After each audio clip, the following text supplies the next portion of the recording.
Zdravím, priatelia. Je marec mesiac kníh, tak sme sa rozhodli, že si každý prečítame knižku, ktorá nás zaujíma. Tento diel nebude venovaný len knižkám, ale bude venovaný hacechválam. Andrej? V dnešnom dieli sa dozviete niečo o službách v kapele, spoločenstve, natočíme nejaké rozhovory s kapelou a dozviete sa niečo nové o Bethel Shope. Tak sa máte na čo tešiť.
Nachádzam sa u Jozefa Budžeka, člena kapely Bethel, ktorý nám dneska povie o jeho službe v kapele a bude ho spovedať Andrej, takže máte sa na čo tešiť.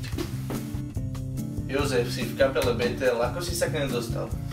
No, do kapely Bethel som sa dostal tak, že som začal hrať ešte v dávnej minulosti na perkusiách, ale kapela fungovala ešte predtým. Prešla mnohými zmenami a formovala sa a ja som potom neskôr prešiel ku gitare a k spevu. No a takto vlastne to už funguje doteraz. A teda aká je tvoja služba okrem spevu a hrania na gitare? No tak teda okrem toho, čo si spomenul, tak píšem texty a skladám hudbu.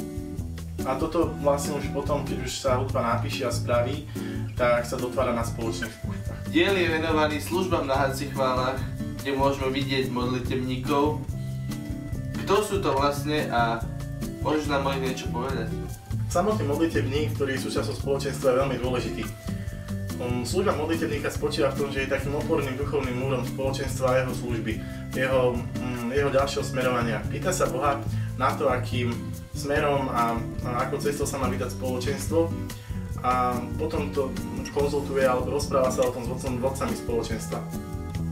Modlitebníci, ako si spomínal, teda tak slúžia na hacechválach a tam sa prihovárajú za ľudí, ktorí potrebujú nejako naštartovať vo svojom duchovnom živote.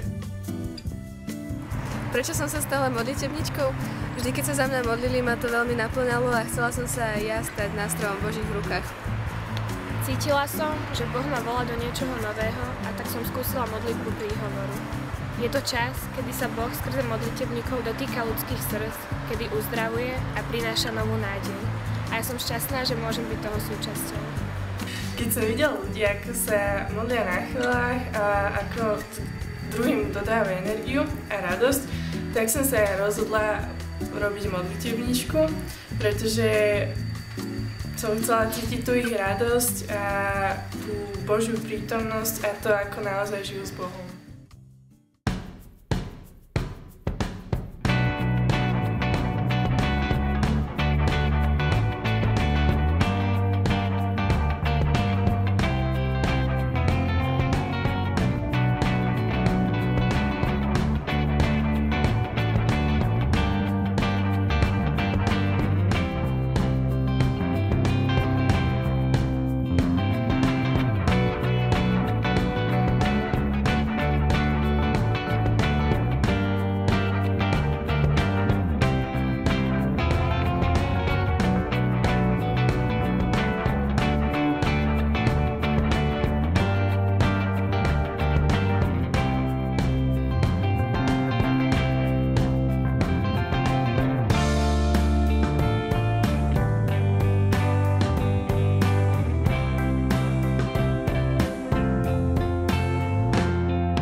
Jakubino. Ahoj.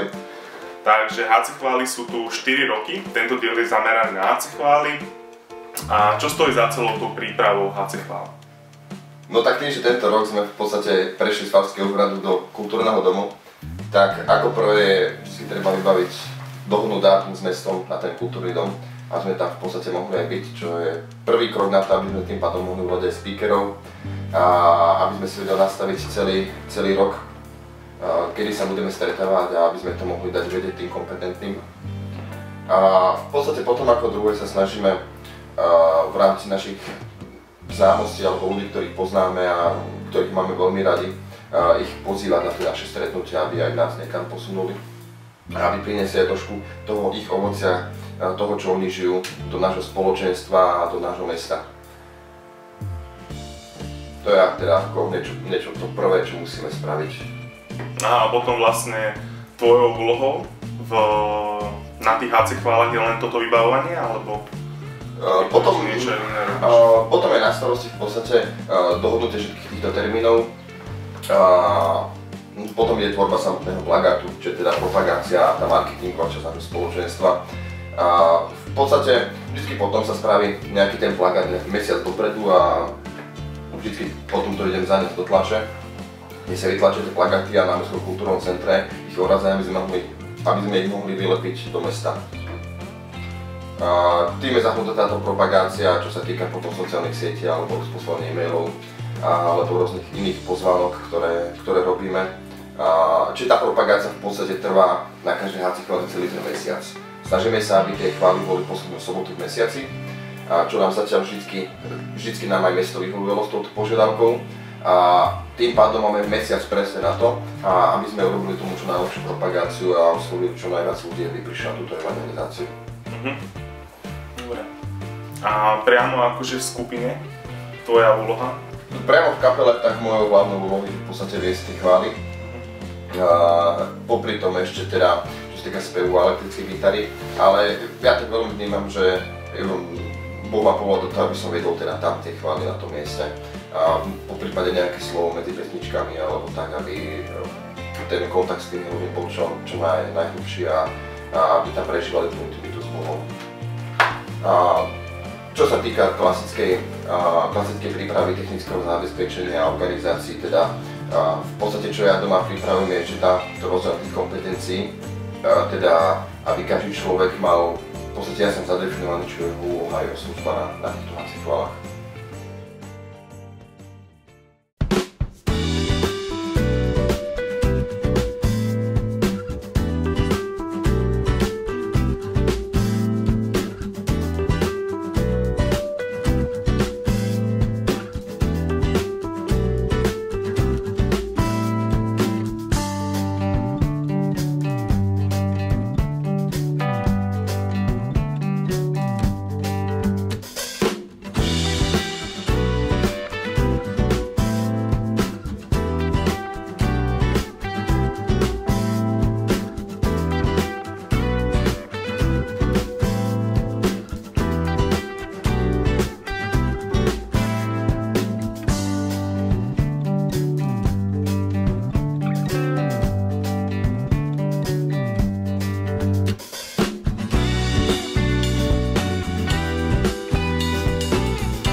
Práve sa nachádzame na fare.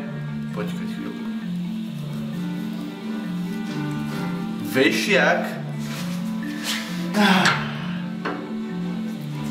Naše dievčatá zo spoločenstva tu pripravujú veci do Betel Shopu, takže poďme sa na nich pozrieť.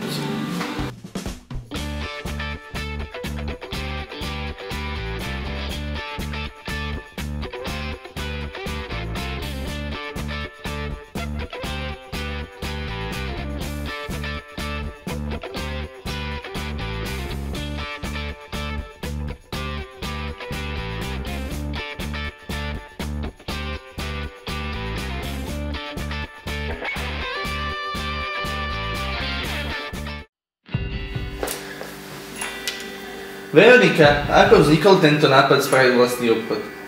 Tak my sme dlho rozmýšľali, čo vytvoriť nejaké nové v spoločenstve a čo by tak zaujalo ľudí. A po dlhom premýšľaní a zhodnocovaní sme sa tak pozreli aj na druhé spoločenstva, čo je tam a my ešte nemáme v spoločenstve. A prišli sme na to, že by bolo asi dobré otvoriť nejaký takýto malý shop, v ktorom by sme predávali nejaké kresťanské veci.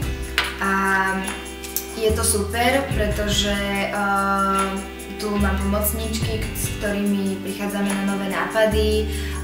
Nielen, že objednávame veci a predávame, ale aj sa snažíme vyrábať, ako napríklad takéto diare. Snažíme sa tam proste dať niečo aj z našich nápadov a máme tu aj rôzne iné produkty ako CDčka z našej Betel skupiny, alebo teda rôzne náramky, trička, ktoré ste už mohli vidieť na niektorých ľuďoch z spoločenstva. A teda som rada, že moje baby mi takto pomáhajú a niekedy sa stretávame a spolu vymýšľame nápady, nákresy toho, ako by to malo vyzerať. A dúfam, že sa to teda bude posúvať dobre vpred a chceli by sme teda rozšíriť ten obchod tak vo väčšom štýle. Teraz by som sa chcel opýtať vás, Katka a Peťa, čo vám dáva táto služba? Dáva mi to možnosť tráviť čas s dievčatami. Môžeme tu spolu takto sedieť, rozprávať sa, zdieľať sa aj o svojom duchovnom živote a môžeme efektívne využívať svoju kreativitu na pomoc dobrej veci pri vyrábaní týchto výrobkov. A mňa veľmi teší, keď sú ľudia šťastní z našich produktov. A je to tiež spôsob evangelizácie pre ľudí, ktorým sa venujeme. Ďakujem dievčatám za skvelé odpovede a za to, že sa venujú tejto službe.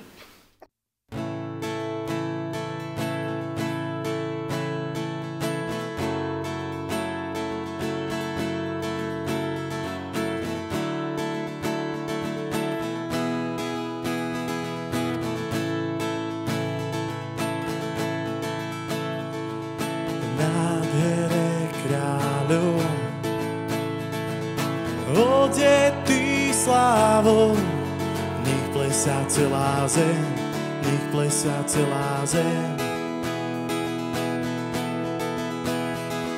Svetlom žiari tma, prichádza dnes král, už počuť jeho hlas, už počuť jeho hlas.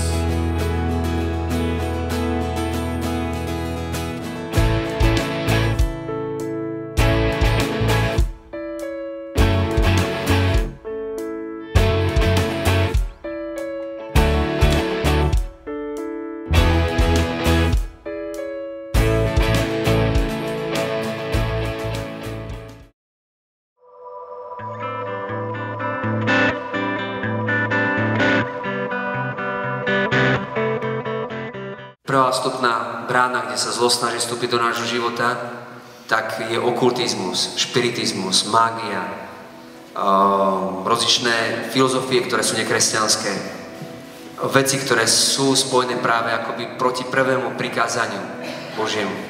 Ďalšou vstupnou bránou je hriech, ťažký hriech, ktorý sa opakuje a nevyznáva a neľutuje. Treťou vstupnou bránou sú citové zranenia. Ja neviem, niekto zažije, že je sexuálne zneužitý.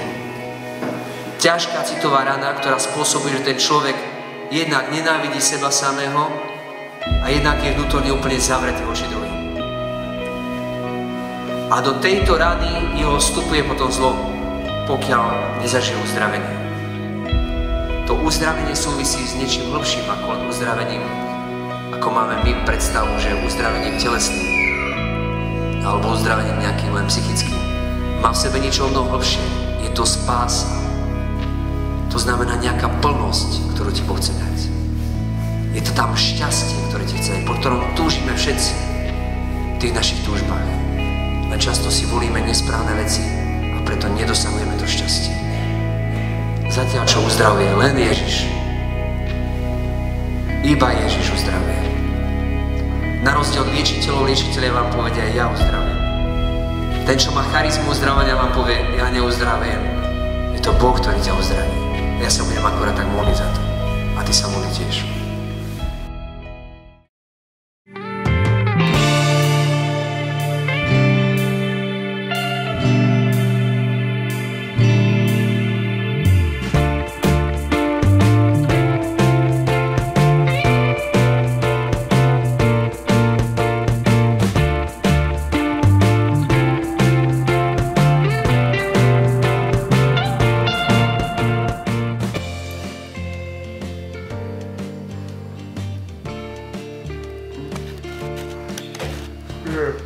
Ako ste si mohli všimnúť? Je nedeľa ráno a takto prebieha strih Betelnusu a mojou službou pri HC Chválach je dáva to celé dokopy. No, ako pozerám, asi už ide spať.